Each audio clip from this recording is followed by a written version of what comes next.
Coming to you from the Stages of Life Institute by the Miracle of Electronics. We're out here in what will soon be a soundproof studio, but hey, right now it kind of sounds like a cave, but that's all right. It's the information that we cherish, not the background sound. So we often take this show on the road. We've done it outside. We've done it on the beach. Today we're doing it from what is soon to be a beautiful studio. You should see the equipment that's in here.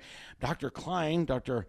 David Klein, is with me many days a week on the radio, and today we're talking adrenal fatigue, and I know from which I ask. You bet. That's kind of an interesting problem, but the adrenal glands, and you have two of them, or you should have two of them, okay? They are extraordinarily important. They sit over the kidneys, right dead smack in the center of your being.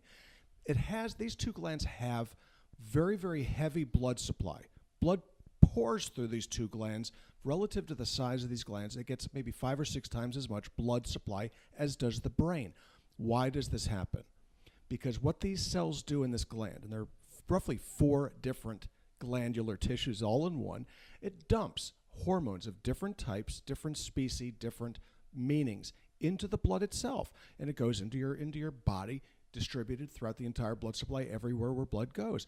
So what happens is that the adrenal glands respond to changes in blood pressure, stress, infection, heartbeat by heartbeat.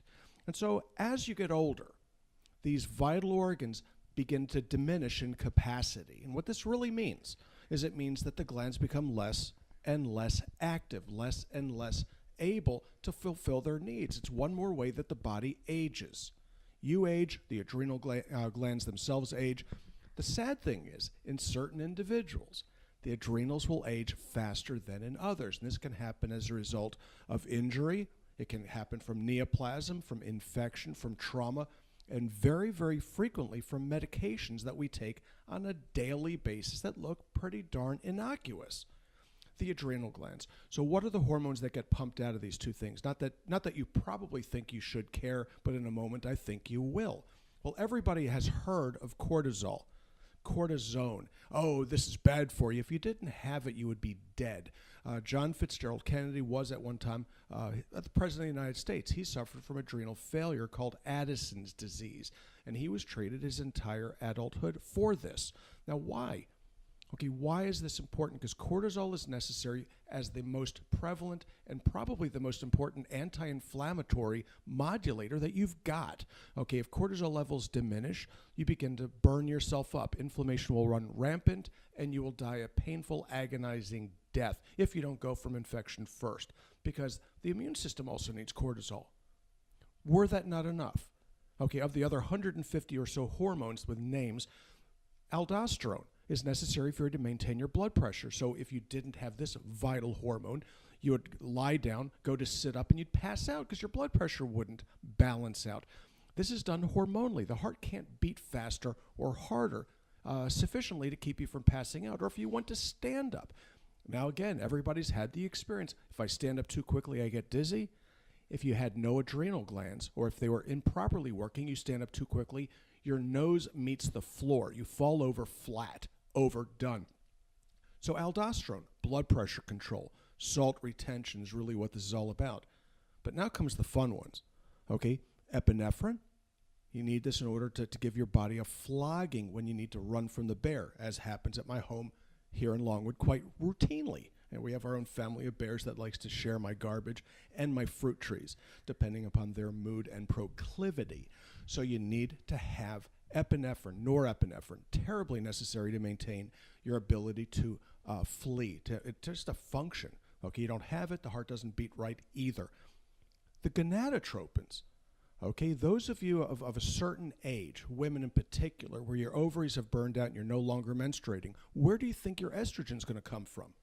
Where do you think your progesterone's going to come from? Oh, in fact, where's your testosterone coming from? It comes from the adrenal glands, and as they burn down, so does the bloom fall off the rose bush. So in practice, what I do is I check the adrenal hormones on a regular basis. Certainly everybody that comes through the door that is willing to let me do it does get checked, and it's shocking the number of people who throughout their life their adrenals have gone away. They've failed, or they're right on the edge. They're sputtering. So people feel bad. they don't do well. Well, what are the symptoms of adrenal fatigue? Because you're going to think, that's not me. How about insomnia or difficulty staying asleep? Not getting to sleep necessarily, but staying asleep. So if you're one of those rare persons, like most of the adult population, that gets up in the middle of the night and can't get back to bed, that is a sign, that is a symptom of cortisol deficiency. If the cortisol doesn't stay up, you don't stay asleep.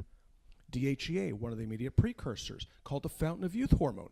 So if you think you look young for your age, odds are your DHEA level is reasonable. If it isn't, odds are it's gone away with the rest of them. And then comes the fun one.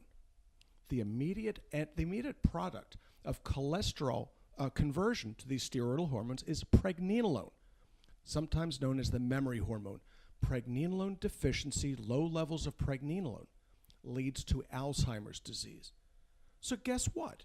You test it, you figure out what you've got going on, you replace it, wait a month or 2 or 3, remeasure, readjust, and move on. And what you're going to do is to restore balance to the adrenal hormones. Very, very important for your life, very, very important for your health, and certainly very, very important for your performance, either as a person, as a husband, wife, or just as a member of a team. If your adrenals don't work, neither do you. It's kind of interesting. Is there any way that nutritionally we can help? I mean, I take pregnenolone like it's M&Ms. Only after you were tested for it. Well, that's true.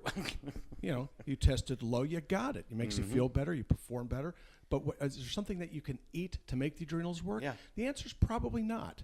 Okay, this is one of the ways that nature makes you die. Okay, we're really only supposed to live to 30, right? Okay, historically, that was it. You had your kids at 12 or 13. They were 12 or 13 by the time you died, and you made room for the newbies. That's just the way that it went. So here we are.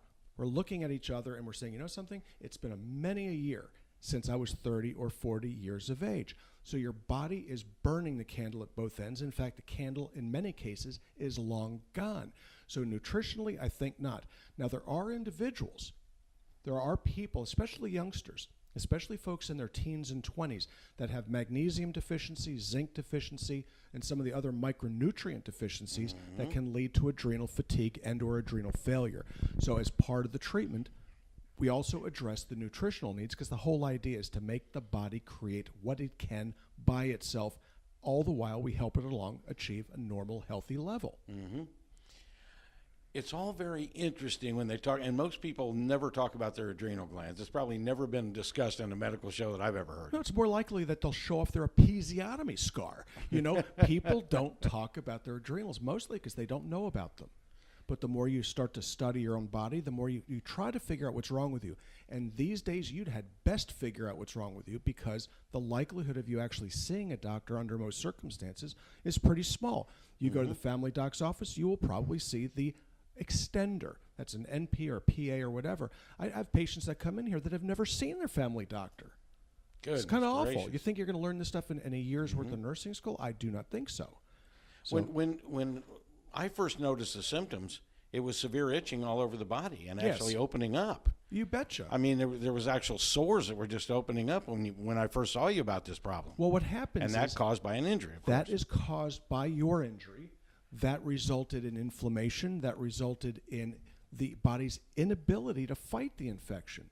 And that's kind of the way these things go. And it cleared up so quickly with pregnenolone. Yeah, and once we got the blood work, I wasn't going to start you on that until I knew you needed it, because it could have been just as easily DHEA, androstenedione, could have been testosterone, could have been progesterone.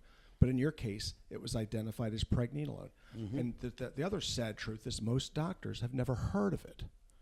That's true. It's sad, isn't it? Okay, the patients, the folks that go to the health food stores, they'll hear about pregnenolone. Your family doctor, not so much. They'll confuse it with progesterone. That's like confusing the Hatfields and the McCoys. That didn't work so well up in the Tennessee, Kentucky area. You don't miss your teams. Hey, Robin, could you lean in on that microphone right there and tell our audience out here on the Rob Newton Resource Hour how they too can benefit from the stages of life? Well, you can contact us at 407-679-3337, or you can visit us on the web at stagesoflife.net. Our office hours are Monday through Thursday from 8 to 5, and our health store is open during those office hours, and we invite you to come visit us. All right, and we're going to be talking tomorrow with Dr. David Klein, and we're going to talk more about this insomnia because as I drive around the villages and surrounding communities, sometimes I may be getting in late, but you all are still up, and when I wake up 3 or 4 hours later, your lights are still on. So there's a lot of people that don't sleep. We'll cover that tomorrow.